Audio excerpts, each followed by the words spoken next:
A igreja brasileira tem se tornado uma igreja miserável espiritualmente.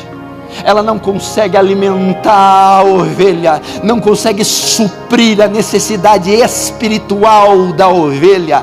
Não há força de Deus nesses cultos, não há unção de Deus nesses púlpitos, não há, meu irmão, o Espírito de Deus movendo, convencendo do pecado, da justiça e do juízo, quebrantando pecadores, quebrando as rótulas deles e os pondo de joelho, clamando por misericórdia. São cultos frios, burocráticos, triunfalistas. Então esses grupos de louvor, esses pregadores, dado a essa inanição espiritual, inventam um falso fogo, alimentam a igreja com psicologia, autoajuda, palavras de efeito. Meu Deus do céu, onde vamos parar?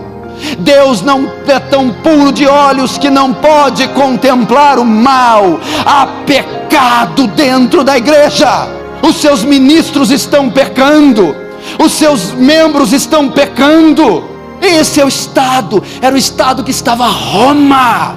Os seus sacerdotes dados à prostituição, os cardeais as criaturas mais corruptas, o próprio Papa um tirano sem escrúpulo, e os seus fiéis todos, meu irmão, sendo nutridos de pão e circo, prostituição, paganismo, sincretismo. Uma vergonha para o povo de Deus que está na lama, mentira, escândalos, comprometendo, envolvendo o corpo de Cristo. Hoje não, ninguém teme a igreja, ela é motivo de chacota, de escândalos. Ela é uma igreja desprezada, sem valor, sem força, sem integridade. Ela precisa passar por uma reforma, ela precisa voltar a ter os seus valores morais, teológicos, espirituais. A igreja brasileira evangélica é uma vergonha para um Deus santo. Esses pastores contemporâneos são uma vergonha. Esses grupos de louvores modernistas contemporâneos são uma vergonha para um Deus santo. E eu não estou dizendo da igreja pura, santa, separada, que há nos confins de todo o território nacional, guardada por Jesus. Eu estou dizendo dessa comunidade de bodes, liderada pelos seus lobos. São escândalos. Eu estou dizendo, meu irmão, de heresias e blasfêmias descaradas, blasfêmias contra o Espírito Santo, orgias em nome de Jesus. Precisamos voltar a crer no poder do Espírito Santo. Eu não estou dizendo de êxtase, freneses. Eu não estou dizendo de rolar risos e balbúrcios incoerentes. Meu Deus do céu, nós tivemos 40 anos disso no Brasil. 40 anos desse espetáculo circense.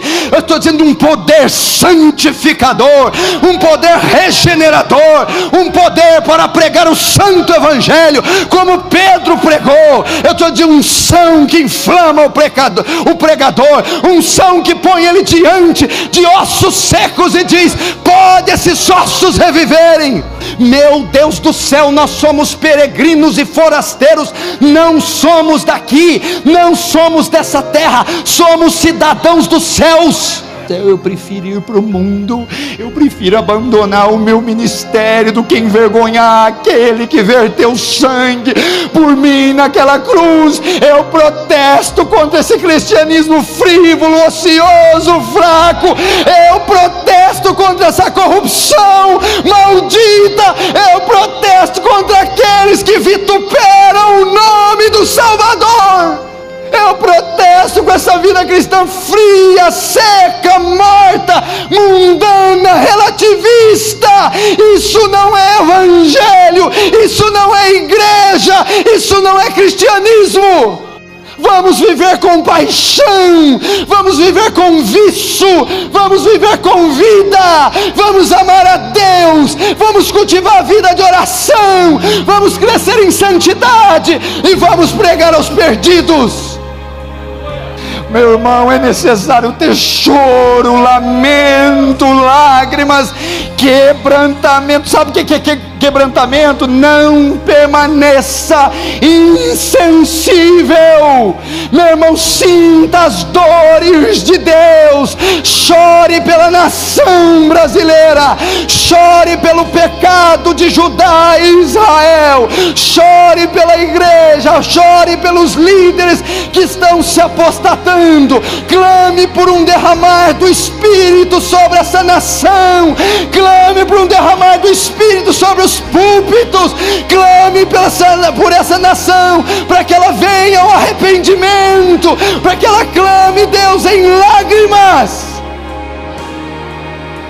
Deus está dizendo a você: vinde reformar a igreja, vinde reedifica a igreja, vinde funda os alicerces, vinde volte às escrituras, vinde volte ao evangelho, vinde volte à cruz, volte à expiação, volte à justificação pela fé, volte às escrituras, igreja, vinde reformemos, vinde, vinde.